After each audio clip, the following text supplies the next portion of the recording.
Kisah diawali dengan penampakan sebuah pesawat jet yang melintasi langit Himalaya, wilayah terlarang yang seluruh daratannya terkunci oleh es abadi. Sejauh mata memandang hanya ada kedinginan yang mematikan. Bahkan puncak gunung pun seolah hilang di telan kabut, di mana pesawat itu membawa 3 orang pemburu harta. Mereka adalah Hendra, Airi, dan Mei. Hendra adalah seorang kolektor barang antik yang sangat ambisius, sedangkan Mei adalah asisten ahli sejarahnya. Sementara Airi adalah tentara bayaran yang disewa untuk menjaga mereka. Tujuan mereka ke sini sebenarnya adalah untuk melacak keberadaan kuil emas yang hilang, yang konon terkubur di bawah lapisan es terdalam. Hendra yakin bahwa ekspedisi ini akan membuatnya menjadi orang terkaya di dunia, karena belum ada satupun manusia yang berhasil menemukannya. Awalnya semua tampak terkendali, tidak ada tanda-tanda bahaya yang mengancam, membuat Hendra yang sombong itu pun tertawa puas membayangkan kekayaan yang akan didapatnya. Namun tanpa diduga, alam seolah murka dan mengirimkan badai petir yang sangat dahsyat. Melihat situasi genting itu, pilot berusaha memutar balik pesawatnya.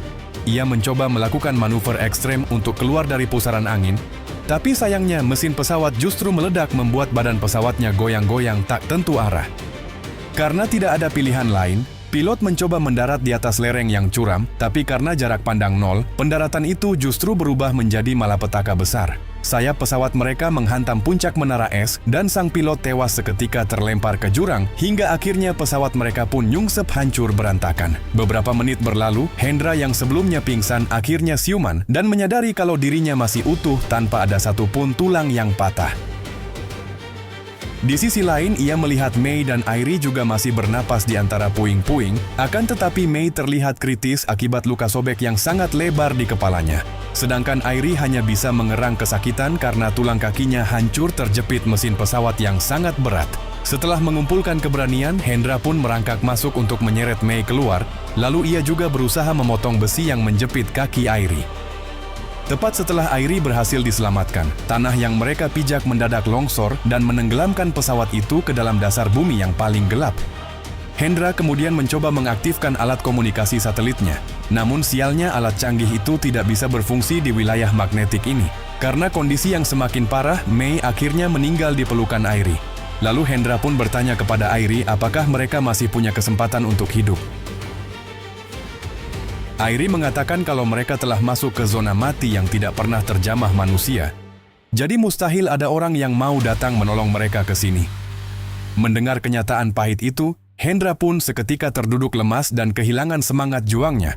Namun karena rasa haus akan harta masih ada, Hendra pun memaksa dirinya menarik Mei dan Airi yang kakinya sudah tak berguna itu untuk mencari perlindungan. Belum jauh mereka berjalan, tiba-tiba badai salju tingkat tinggi kembali menyerang. Sadar akan maut yang mengintai, Hendra pun nekat menggali tanah es. Mereka berdua pun terpaksa bersembunyi di dalam lubang sempit itu agar tubuh mereka tidak membeku menjadi es. Begitu cuaca tenang, Hendra pun berkata kalau ia harus pergi ke puncak bukit untuk melepaskan suar darurat. Sesudah badai mereda, Hendra pun keluar dari lubang salju dan mengatakan kepada Airi bahwa dirinya harus segera mencari sinyal untuk meminta bantuan. Ia beranggapan jika hanya berdiam diri di dalam lubang, mereka hanya akan menunggu maut menjemput karena suhu udara yang terus menurun. Airi memperingatkan bahwa itu adalah tindakan bunuh diri karena oksigen di atas sana sangat tipis. Tapi Hendra tetap keras kepala dan tidak mau mendengar. Tanpa memedulikan nyawa Airi, Hendra pun mulai merangkak naik ke atas bukit es yang sangat curam demi ego pribadinya. Sesampainya di puncak, ia tetap tidak menemukan jalan keluar. Hendra yang sangat frustrasi akhirnya terpeleset dan jatuh terguling-guling hingga ke dasar lembah. Namun di balik nasib sialnya itu, secara tidak sengaja ia melihat sebuah bangunan tua peninggalan perang yang tertimbun salju. Di sisi lain, Airi yang ditinggal sendirian mulai merasa ngeri karena melihat kawanan serigala gunung mulai mengincar jasad Mei untuk dijadikan santapan. Bahkan salah satu dari hewan buas itu sudah berada sangat dekat dengan wajahnya. Beruntung di saat terakhir Hendra datang membawa senjata. Ia pun segera mengubur jasad Mei secara tersembunyi agar bau darahnya tidak mengundang hewan buas lainnya datang lagi ke sana. Dengan sisa energi yang ada, Hendra memanggul Airi menuju bangunan tua yang ia temukan tadi, agar mereka bisa bertahan hidup. Di tempat misterius itulah mereka akan menyusun rencana baru. Entah untuk pulang atau melanjutkan misi mencari harta karun tersebut. Setibanya di gubuk tua itu, Airi menyuruh Hendra untuk segera memeriksa luka di kakinya karena ia sudah tidak tahan lagi menahan sakit. Hendra, yang sebenarnya adalah pria tangguh namun canggung menghadapi wanita, awalnya menolak karena merasa tidak enak. Setelah sadar, dengan wajah malu-malu Airi meminta bantuan Hendra untuk membantunya buang hajat karena kakinya sama sekali tidak bisa digerakkan. Agar tidak mengganggu proses penyembuhan, Hendra melubangi tempat tidur darurat dan menyediakan wadah di bawahnya supaya Airi tidak perlu berpindah tempat. Saat memeriksa bagian belakang gubuk, Hendra menemukan sebuah genset tua yang masih berisi sedikit bahan bakar. Ia mencoba menyalakannya hingga akhirnya lampu di dalam ruangan pun menyala. Selain genset, Hendra juga menemukan tumpukan peti berisi stok makanan kaleng yang ditinggalkan oleh tim ekspedisi terdahulu. Ini memberi mereka harapan untuk hidup beberapa minggu ke depan. Saat memeriksa laci meja, mereka menemukan sebuah buku catatan rahasia yang berisi koordinat penting. Dari jurnal itu, Airi menyadari ada sebuah stasiun pemancar yang berjarak 20 km dari sini. Di sini, Airi menggunakan peta di jurnal tersebut untuk menunjukkan koordinat. Ia menyuruh Hendra untuk mencari stasiun itu ke 3 arah utama, karena mereka tidak tahu pasti di mana posisi stasiun yang masih aktif.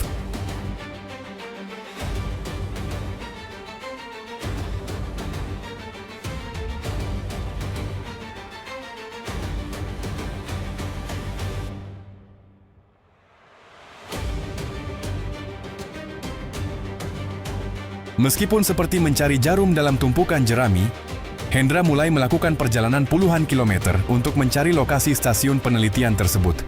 Hendra terus berjalan mendaki dan menuruni padang es yang sangat luas, di mana langkahnya mulai melambat karena kehabisan tenaga. Hingga hari ke-6, Hendra tidak juga menemukan stasiun yang dimaksud. Yang ia temukan hanyalah kerumunan anjing laut dan pinguin di pinggir pantai es. Untuk sejenak, Hendra mencoba menghibur diri dengan bermain bersama pinguin-pinguin itu guna menghilangkan rasa lelah dan stres akibat misi yang buntu. Memasuki hari ke-8, Hendra kembali melakukan perjalanan menjelajahi padang es, berharap bisa menemukan seseorang atau alat komunikasi yang masih aktif. Saat ia sedang duduk beristirahat sambil menghisap rokok terakhirnya, tiba-tiba tebing es raksasa yang berada tepat di dekatnya runtuh dengan suara menggelegar. Melihat bahaya itu, Hendra langsung berlari kencang menyelamatkan nyawanya. Ia berhasil selamat dan tidak terkubur hidup-hidup oleh bongkahan es tersebut.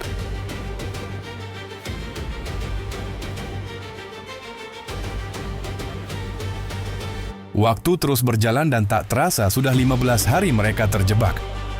Kini persediaan makanan di camp sudah benar-benar menipis dan hampir habis. Hari itu saat sedang berkeliling, Hendra menemukan bangkai burung yang membeku. Ia pun membawanya pulang dengan harapan bisa dimasak untuk menyambung hidup. Namun karena dagingnya sudah keras dan berbau tidak sedap, mereka berdua akhirnya tidak sanggup memakan bangkai burung tersebut.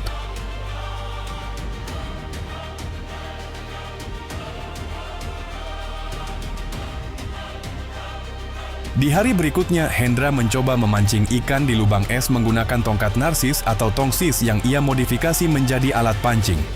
Dan secara ajaib usahanya berhasil, ia mendapatkan seekor ikan besar.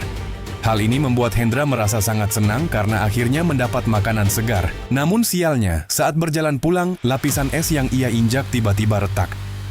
Hendra pun langsung terjeblos masuk ke dalam jurang es yang sangat dalam hingga jatuh pingsan. Tak lama kemudian Hendra pun sadar. Ia menemukan dirinya terjebak di lorong es yang gelap dan mulai mencari jalan keluar dengan menyusuri celah-celah es. Tak terasa ia sudah 2 hari terjebak di bawah tanah. Karena belum menemukan jalan keluar, Hendra mulai sangat mengkhawatirkan keadaan Airi di camp. Ia berpikir jika ia mati di sini, siapa yang akan merawat Airi yang sedang lumpuh? Mengingat hal itu, semangat Hendra kembali bangkit. Ia terus merangkak melewati celah es yang sangat sempit dan menyiksa badannya demi bisa kembali ke permukaan untuk menyelamatkan rekannya. Setiap inci kemajuan yang ia buat terasa seperti siksaan, tapi tekadnya untuk kembali tidak pernah padam sedikit pun. Akhirnya cahaya mulai terlihat di ujung celah tersebut, menandakan bahwa lubang maut ini akan segera berakhir.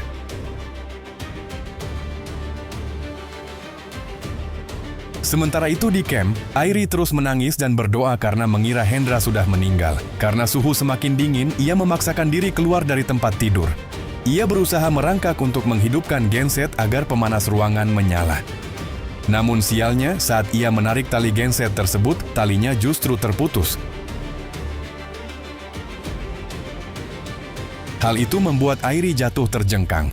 Karena merasa sudah tidak ada harapan lagi, Airi pun putus asa dan berniat mengakhiri hidupnya dengan melukai tangannya sendiri. Sementara itu, Hendra setelah bersusah payah, akhirnya berhasil merangkak keluar dari celah mematikan itu. Ia pun langsung berlari pulang secepat mungkin. Setibanya di sana, Hendra seketika lemas saat menemukan Airi tergeletak di luar gubuk dalam keadaan tangan terluka parah.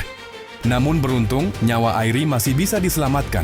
Hendra segera membalut lukanya dan memeluknya dengan perasaan haru karena hampir saja kehilangan rekannya. Sesudah mengobati luka tersebut, Hendra menceritakan kalau keterlambatannya disebabkan karena ia terjeblos ke jurang es yang sangat dalam. Beberapa hari kemudian setelah kondisi Airi agak stabil, Hendra kembali memaksakan diri melakukan perjalanan demi menemukan titik koordinat terakhir.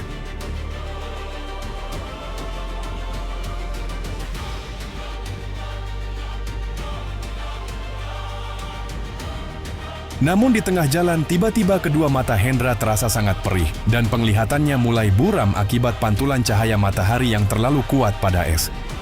Meskipun hampir buta sementara, ia terus merangkak mengikuti arah angin hingga sampai di dekat gubuk dan berteriak memanggil nama Airi.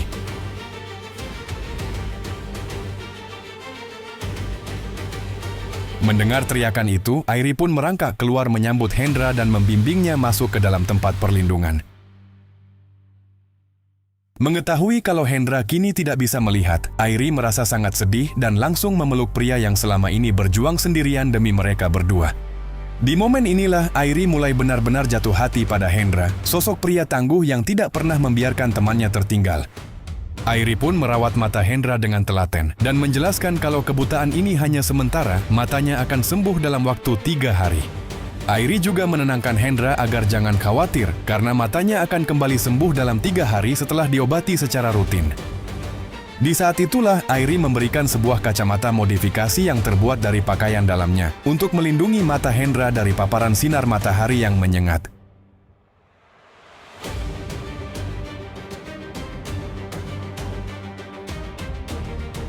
Beberapa hari kemudian penglihatan Hendra benar-benar membaik. Karena tidak ada kacamata hitam, Airi memberikan potongan baju dalamnya untuk dijadikan pelindung mata darurat bagi Hendra. Saat mereka sedang berbincang, ada momen lucu di mana Hendra terus menatap ke arah dada Airi, yang membuat Airi merasa salah paham dan sedikit risih. Ternyata Hendra memandangi kalung kuno dewa yang dipakai Airi. Ia merasa kalung itu adalah petunjuk penting untuk misi mereka, bukan karena berniat mesum.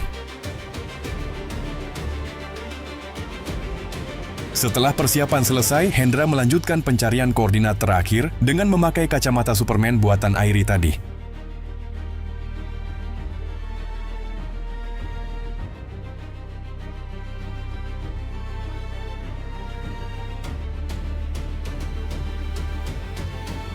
Ketika sedang mengamati permukaan es di pinggir laut, Hendra melihat kawanan ikan kecil yang dikejar oleh seekor paus raksasa. Karena guncangan air yang dahsyat, es tempat Hendra berdiri pecah hingga ia tenggelam ke dalam air yang sangat dingin. Di saat ia hampir menyerah, rombongan penguin datang melintas dan memberi petunjuk jalan sehingga Hendra berhasil naik kembali ke daratan es. Dalam keadaan menggigil hebat dan nyaris membeku, Hendra berusaha sekuat tenaga merangkak pulang menuju kamp.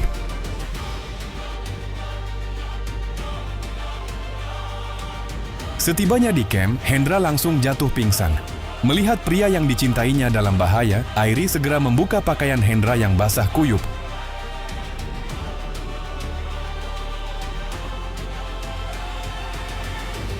Ia kemudian menghangatkan tubuh Hendra dengan tubuhnya sendiri agar suhu badan Hendra kembali normal, sebuah pengorbanan cinta yang tulus. Semenjak kejadian itu, Airi tidak lagi malu menunjukkan perasaannya. Ia membantu Hendra berjalan karena kini kondisi kakinya sendiri juga sudah mulai membaik.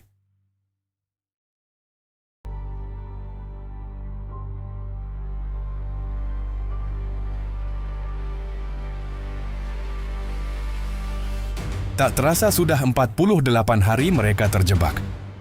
Mereka mulai berdamai dengan keadaan dan menikmati setiap detik kebersamaan di tengah kesunyian Himalaya.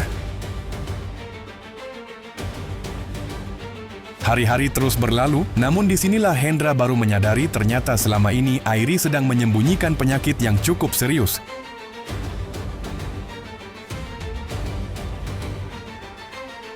Rupanya Airi berusaha menutupi rasa sakitnya agar Hendra tidak merasa khawatir dan tetap fokus pada misi pencarian jalan keluar mereka.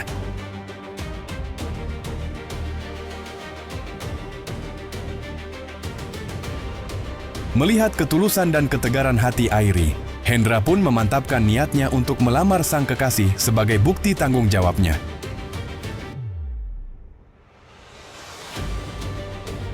Airi pun menerima lamaran itu dengan bahagia, dan mereka pun merayakan momen tersebut dengan penuh kehangatan di tengah suhu yang sangat dingin. Namun keceriaan itu tidak bertahan lama. Beberapa hari kemudian, mesin genset tiba-tiba mati karena kehabisan bahan bakar. Di sisi lain, persediaan makanan mereka juga sudah benar-benar menipis, yang mana hal tersebut membuat Hendra harus segera bergerak cepat. Sebelum pergi, Airi memberikan sebuah buku panduan rahasia milik ayahnya. Buku ini berisi instruksi bertahan hidup yang krusial karena perjalanan ini akan memakan waktu berhari-hari. Dengan sisa semangat yang ada, Hendra pun mulai berjalan jauh menembus badai salju, melangkah mantap menuju arah selatan sesuai petunjuk di buku tersebut. 2 hari telah berlalu, namun Hendra belum juga kembali. Di dalam camp, Airi yang penyakitnya semakin parah mulai merasa putus asa dan kehilangan harapan. Lewat pesan radio yang terputus-putus, Airi berpesan bahwa jika ia tidak selamat, ia ingin tetap berada di gunung ini sebagai penjaga abadi tempat tersebut.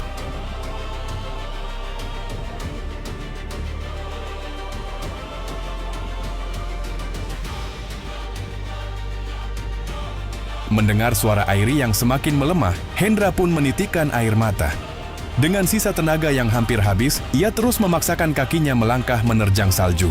Melangkah maju melakukan perjalanan panjang mencari bantuan.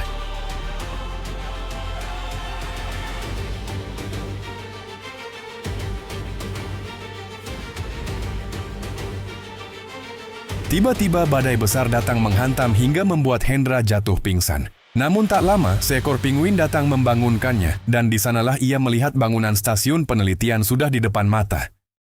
Dengan sisa napas terakhir, ia memukul drum besi berkali-kali untuk menarik perhatian. Beberapa petugas peneliti pun keluar dan segera memberikan pertolongan medis. Belum sempat beristirahat, Hendra langsung memohon kepada tim penyelamat untuk segera pergi ke kamp lama guna menjemput Airi yang kondisinya kritis. Namun bencana besar terjadi saat mereka tiba di lokasi. Gunung es di belakang kamp tiba-tiba runtuh dan menghancurkan seluruh bangunan tempat Airi berada. Melihat kamp itu rata dengan salju, Hendra berontak ingin lari menyelamatkan kekasihnya, namun tim penyelamat menahannya karena area tersebut masih sangat tidak stabil. Saat berada di ruang perawatan, Hendra hanya bisa terdiam merenung. Ia merasa gagal karena bantuan datang tepat saat bencana menghantam tempat perlindungan mereka. Namun karena keyakinannya sangat kuat, Hendra nekat kembali ke sana menggunakan motor salju untuk mencari Airi di balik reruntuhan es yang membeku. Ternyata firasatnya benar. Airi masih hidup karena ia berhasil masuk ke dalam lubang perlindungan bawah tanah sesaat sebelum longsor menghantam. Dengan penuh kebahagiaan, Hendra memeluk Airi erat-erat. Mereka duduk bersama sambil menikmati indahnya matahari terbenam di puncak Himalaya. Kisah pun berakhir dengan indah. Mereka akhirnya menikah dan hidup bahagia dengan banyak anak, menjadikan petualangan pahit ini sebagai kenangan yang paling berharga.